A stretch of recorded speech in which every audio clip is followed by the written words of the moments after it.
Welcome to Restoria, your cozy corner for gentle bedtime stories. My name is James and I'll be your host tonight. Every night, we bring you peaceful tales designed to calm your mind and help you drift off into a deep, restful sleep. So snuggle in, close your eyes, and let the story begin. The story tonight is called The Rooftop Garden. Chapter 1. The Stairs That Weren't There Before. Nia had lived in the apartment building since before she could remember. Her window looked out over alleyways and antennas where laundry lines danced in the breeze and pigeons held long, serious meetings on the ledges. Most days passed in a steady rhythm. School, home, homework, dinner, sleep. Nothing strange ever happened. Except today. Today, Nia noticed something that shouldn't have been there. It started with a breeze.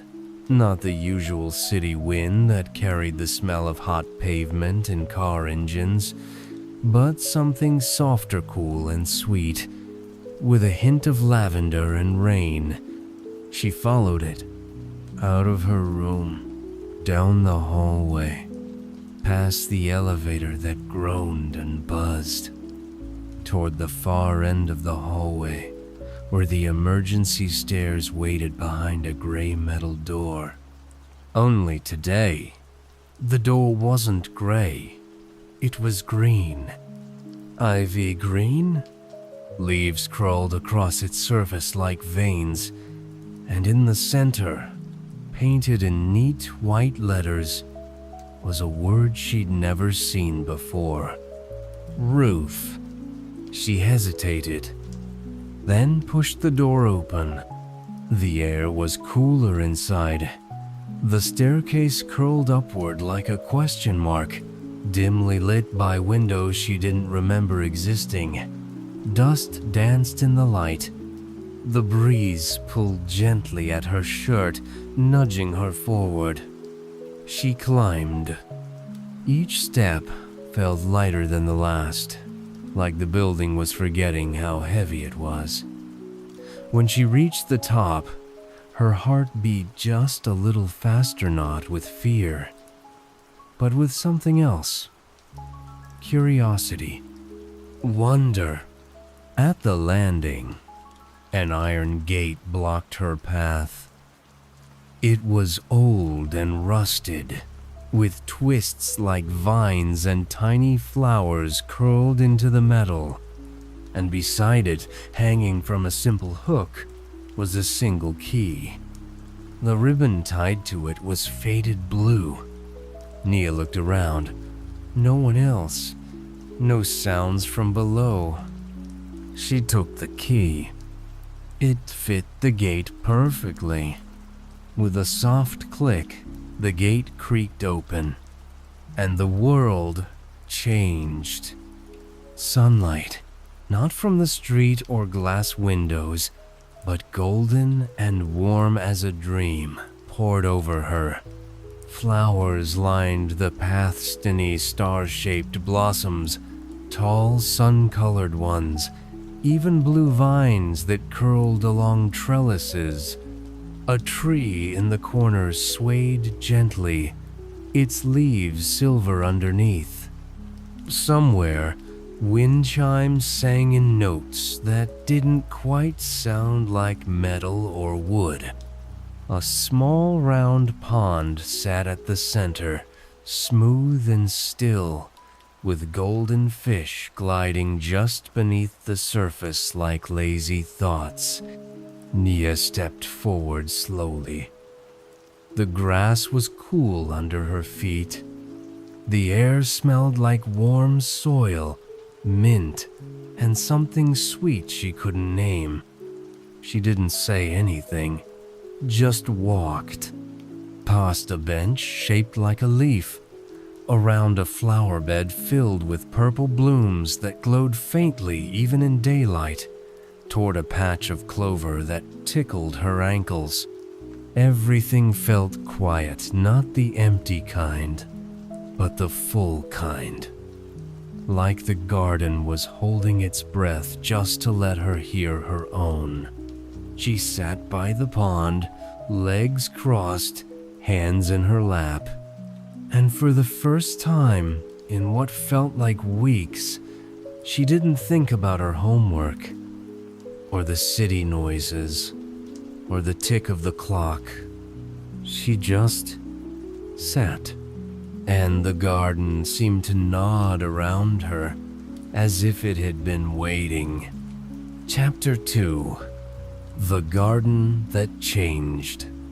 The next night, Nia came back. She wasn't sure what she'd find. Maybe the gate would be gone, or the key missing, or the garden nothing more than a pile of bricks and forgotten soil. But the breeze was there again, soft and cool, with that same scent of lavender and rain. So she followed it, through the hallway, up the ivy-green stairs, to the rooftop door. The key still hung on its ribbon, and the gate opened with the same quiet click. But the garden was not the same. The same shape, yes. The same pond. The same soft tree with silver leaves in the corner. But the light was different. The flowers had changed. Where yesterday there were purple blooms, tonight there were low, glowing white ones that looked like moons resting on stems. The lanterns between the flower beds glowed faintly, not with fire, but with something like moonlight caught in glass. Nia stepped through the gate and let the air wrap around her like a warm blanket. She had brought nothing with her, no book, no pencil, no plan. She didn't need one. She wandered slowly, brushing her fingertips over the tops of soft leaves and petals that leaned gently toward her as if saying hello. The tree in the corner rustled, though no wind touched it. She sat on the same bench as before, the one shaped like a leaf, and looked out at the garden. Somewhere nearby, the wind chimes began to sing again. The notes were slow and low, as if they knew night was coming and didn't want to wake it. Nia pulled her legs up and wrapped her arms around her knees. She had never liked the city at night. Too many lights, too many sounds, too many things always moving. But here, above it all, it felt like the city had stepped aside just long enough to let her be. She leaned back and looked up. The stars weren't bright city skies, rarely allowed that, but the few she could see felt clearer here, more honest. She imagined the garden caught them too, tucked them into petals and let them rest in the water with the golden fish. The pond shimmered gently. One of the fish looked up, mouth opening and closing as if it had something to say. She giggled quietly. Then she noticed something else. A small shelf tucked into the side of a planter box, half hidden by vines. On it sat a short stack of books. She stood and walked to it, brushing leaves aside. The books weren't new. Their covers were soft with use, spines creased in ways that made them look loved. One of them was a notebook. She opened it. Inside were drawings pages of flowers, fish, trees, stars, words written in different hands, some neat, some messy, stories only a page long, poems without titles. A drawing of someone sleeping beside the pond, a note that simply said, "I needed this." Nia sat down beside the planter and read page after page. None of the names were signed. It wasn't that kind of book. It was a book for dreamers. She didn't write in it, not yet, but she closed it gently and placed it back exactly where it had been. She stayed until the lanterns grew brighter and the city lights below began to fade into one quiet glow, the kind of light that says bedtime is near. She stood, stretched, and whispered, "Thank you." To no one in particular. Maybe to the fish, maybe to the tree, maybe to the place itself. Then she turned and left, locking the gate behind her. The key slid back onto the hook like it had never left, and Nia walked downstairs, already wondering what the garden would become next. Chapter 3: The Notebook and the Names. The third time Nia visited the rooftop, she brought a pencil and an eraser tucked into her pocket. She didn't tell anyone where she was going, not because it was a secret exactly, but because it felt like something she didn't have the right words for yet. Not for her parents, or her classmates, or even her best friend at school. The garden didn't feel like something you talked about. It felt like something you kept close, like a favorite song that only played when you were alone. She climbed the now familiar stairs quietly. The door was still green. The ribbon on the key still fluttered slightly, even though the air in the stairwell didn't move. The gate opened with a soft creak that now sounded more like a welcome. This time, the garden was bathed in silver. It wasn't sunlight or moonlight, but something in between, like the color of quiet. The flowers had changed again.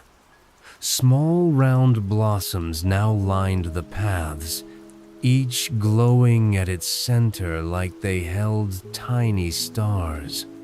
The pond had a shimmer across its surface, and the lanterns pulsed slowly, like they were breathing. Nia walked in and took it all in without rushing. She felt her shoulders drop, her mind slow. Her thoughts didn't shout like they sometimes did during the day. Here, they walked beside her. She made her way to the shelf beside the planter. The notebook was still there. She opened to a blank page and sat cross-legged on the grass. At first, she didn't know what to write. She looked around, as if the garden might give her a nudge. It did. The tree in the corner rustled again, though there was no breeze. A golden fish jumped silently in the pond, a perfect ripple spiraling out. The lantern beside her glowed a little warmer. So she wrote, "This place knows things." Then, underneath, in her smallest handwriting, "And I think it knows me now too." She paused, then drew a small sprig of lavender beside the words. It wasn't perfect. One petal was crooked, but it looked like it belonged. She flipped back through the pages she'd seen before, slowly this time, as if rereading would let her know the people behind the words. Some pages were bold, bright flowers, swirling stars, a full page of color. Others were quiet, a single word, breathe, or a sentence. "I brought my baby here and she slept for the first time in days." Nia began to think of the others, not just who had written, but who might be writing after her. Were they kids? Grown-ups? Were they sitting on this same patch of grass? Did they feel this hush, this gentle stillness that wrapped around her shoulders like a blanket? She turned to a new page and wrote one more thing.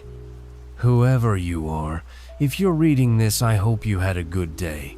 And if you didn't, I hope the garden helps. She closed the notebook and placed it gently back on the shelf. Instead of sitting on the bench tonight, she lay down on the grass. The sky above was the soft color of early dusk, bluer than night, but fading. A few stars twinkled, maybe real, maybe just the garden pretending. She watched one particularly bright spot for a while, wondering if it watched back, and slowly, her eyes grew heavier. She didn't fall asleep, not quite, but she drifted between thoughts, between sounds, between the tick of time and the hum of the city far below. When she stood to leave, she didn't say goodbye. She just nodded, the way you do when you know you'll be back. Chapter 4. Nights that felt like dreams. By the end of the week, the rooftop garden had become a part of Nia's routine, though she never called it that. Routines were for brushing teeth and setting alarms. The garden was something else entirely. It didn't feel like a place she went, it felt like a place she returned to.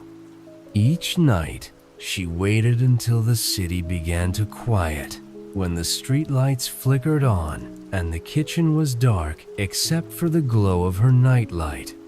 Then she'd tiptoe past her door, slip on her softest shoes, and follow the scent of lavender and rain up to the roof. The garden was never the same twice. One evening, soft music drifted from somewhere unseen, notes that moved like smoke, curling around her ankles, tugging gently at her thoughts. Another night, the vines that hugged the walls had opened small pink blossoms, and the wind chimes sang in low, ringing tones that made her heart slow without trying. Sometimes she brought a book, once a blanket, but often she brought nothing but herself. The city felt far away here, not gone, but softened as if the sounds below had put on slippers and whispered. Cars passed, but their engines hummed instead of growled. Even the sirens, when they came, sounded like echoes from another world. She began to notice little things. Tiny footprints near the pond, not human, not animal, but something in between. A small bell hanging in a tree, which she'd never seen before, that only chimed when she wasn't looking. A single silver feather tucked between two stones. She left things in return. A pebble shaped like a tear, a drawing of a cat sleeping in the sun, a poem she didn't sign. It felt right, giving the garden gifts, like saying thank you without needing words. One night, she curled up beneath the tree with the silver leaves and looked up. The sky was pale and deep, like an ocean turned upside down. She imagined herself floating in it, the garden below her, the world even farther beneath. "Are you dreaming?" she whispered to the stars. Or maybe to the garden. The answer didn't come in words, but the leaves above her rustled. The lantern beside her glowed a little warmer, and something inside her chest let go of the day's weight. That night, for the first time, she did fall asleep, just for a little while. She didn't remember the dreams when she woke, but she remembered how they felt, like laughter underwater, like being rocked, like breathing in and out and knowing everything would be okay. She sat up slowly, the grass soft beneath her, her hair dusted with something that looked like petals and smelled faintly of lemon and sky. The garden hadn't changed while she slept, but she had. The world felt quieter now, not just around her but inside. She stood and stretched, looking once more at the pond, at the tree, at the notebook, now thicker than it had been. Then she turned and walked back to the door. The key was already in place. The gate clicked shut behind her, and as she walked down the ivy-green stairs, the breeze followed her, not rushing, just close enough to remind her, "You are welcome here, always." Chapter 5. When the Garden Remembered. It had rained all day, not the noisy kind that came with thunder, but a steady, whispering drizzle that left the windows blurred and the sidewalks shining. Nia watched the city move slowly from behind her bedroom glass umbrellas bobbing like colorful mushrooms, cars spraying quiet waves as they passed. By evening, the clouds were clearing. The air smelled different. Not like just rain, but like something that had washed away. Nia grabbed a clean notebook and her favorite pen. She didn't know what she was going to write, but the garden always helped her find the words. The key was damp when she lifted it from the hook. The gate, when it swung open, glistened with raindrops that clung like tiny gems. And the garden shimmered. It wasn't brighter, but it felt more awake. Raindrops sparkled on the petals. The pond was perfectly still, holding the reflection of a single bright star that had found its way through the thinning clouds. She stepped in slowly, not wanting to disturb the hush. Her shoes brushed wet grass. Her fingertips passed over flowers still heavy with moisture. The lanterns glowed in pairs now, like little companions. She made her way to the notebook. It had moved. Not far, just to the other side of the planter, but it was resting beneath a glass cloche, dry, untouched by rain.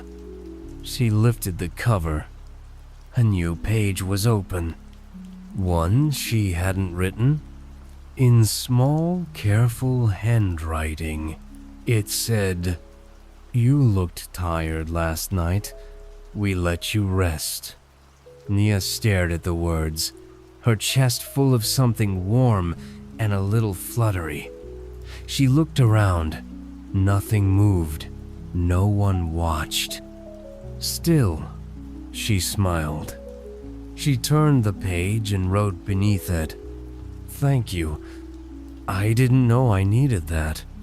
Then she added a sketch of her own, a puddle with stars floating in it, a little figure with an umbrella made of leaves. She stayed longer than usual. The garden felt slower tonight, like it was stretching after a long nap. Everything dripped, everything breathed. The wind chimes only rang once, but it was the clearest note she'd ever heard. She sat near the pond and listened to the rainwater drip from leaf to leaf. She closed her eyes and let the silence wrap around her. And for the first time, she didn't think about falling asleep. She just did. Only for a minute. When she woke, The star in the pond's reflection had moved. The lantern beside her blinked once, as if winking. She stood and dusted off the back of her jacket. As she made her way to the gate, she whispered, "You remember me?" And even though the garden didn't speak, she knew the answer was yes, because she felt it in her chest, because she carried its quiet now, because magic doesn't need to explain itself, it only needs to be felt. She locked the gate and placed the key gently back on the hook, and as she stepped onto the staircase, the breeze rose to meet her. Not behind her, but ahead, guiding her home. Chapter 6.